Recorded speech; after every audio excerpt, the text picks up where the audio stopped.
Hello everyone, how are you?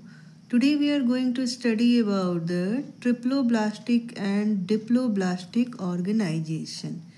Okay, let us see what is triploblastic and diploblastic organization in animals. Okay, this is for animals. ये animals के लिए है. देखिए, first of all हम लोग को ये समझना है जर्म्स लेयर क्या है. जर्म लेयर जो है वो क्या है, तीन तरह के जर्म लेयर्स हैं. First is ectoderm, mesoderm and endoderm. Ectoderm, mesoderm and endoderm are the germs layer which arise during the embryo formation. ठीक है, ये जो हमारा जो है एक्टोडर्म, मेसोडर्म, इंडोडर्म एक तीनों जर्म लेयर है और ये फॉर्म होता है कब, जब एम्ब्रियो फॉर्मेशन होता है. देखिए एम्ब्रियो क्या होता है, एम्ब्रियो आपका क्या है, आफ्टर फॉर्मेशन ऑफ जाइगोट जब सेल डिवाइड करता है, डिवाइड रीडिवाइड होता है और ग्रुप ऑफ सेल्स बना रहा है, तब ये क्या परफॉर्म कर रहा है, उसको हम लोग क्या कह रहे हैं, एम्ब्रियो कह रहे हैं. अब देखिए नेक्स्ट क्या है, depending upon the number of germs layer the embryo, in the embryo the animal can be diploblastic and triploblastic. अब जर्म्स लेयर के आधार पे क्या होते हैं कि जितने लेयर्स हैं उसके आधार पे क्या है, हम लोग इसको क्या किए, डिप्लोब्लास्टिक और ट्रिप्लोब्लास्टिक टू लेयर्स में हम लोग बांटे. अब देखिए फर्स्ट हम लोग को जानना है क्या, डिप्लोब्लास्टिक क्या है. डिप्लो मीन्स तो आप लोग देख रहे हैं डाई, डिप, डाई लिखा हुआ है. डाई मीन्स क्या, दो लेयर है. ठीक है, लेकिन देखते हैं क्या है, animals which the cells are arranged in two embryonic layer. यहाँ देखिए यहाँ क्या लिखा हुआ है, टू एम्ब्रायोनिक लेयर. टू है, दो लेयर से. एम्ब्रायोनिक लेयर कितने हैं, दो हैं. And external endoderm, sorry ectoderm, बाहर की तरफ क्या है, एक्टोडर्म है और अंदर की तरफ इंटरनल क्या है, एंडोडर्म है. अब जब इस तरह से दो लेयर्स हो, अंदर की तरफ क्या हो, एंडोडर्म हो और बाहर की तरफ एक्टोडर्म हो, तो हम लोग उसको क्या कह रहे हैं, डिप्लोब्लास्टिक एनिमल. जो इस तरह से बने होंगे उनको हम लोग क्या कहेंगे, डिप्लोब्लास्टिक एनिमल. इनके एग्जाम्पल क्या है, सिलेंट्रेट फैमिली के, सॉरी सिलेंट्रेट फाइलम के जितने मेंबर्स हैं वो सब क्या है, डिप्लोब्लास्टिक है.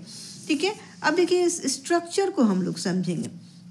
बाहर की तरफ क्या है हमारे पास, एक्टोडर्म है लेयर, ये एक एम्ब्रियो का स्ट्रक्चर है, सिंपल एम्ब्रियो का. इस बाहर की तरफ क्या है, एक्टोडर्म है और अंदर की तरफ क्या है, एंडोडर्म, और इनके बीच जो क्या है, मेसोगिला है. ओके, और ये मेसोगिला क्या है, this is an differentiated layer mesoglea present in between ectoderm and endoderm. अब ये देखिए अनडिफरेंटिएटेड मीन्स यहाँ कोई सेल डिवीजन नहीं हुआ है. इसी तरह से यहाँ पे बैकेंड नहीं, यहाँ पे सेल्स पड़े हुए हैं लेकिन यहाँ पे डिवीज़न नहीं है, इसलिए यहाँ पर क्या है, ये मेसोगिला इसको कह रहे हैं.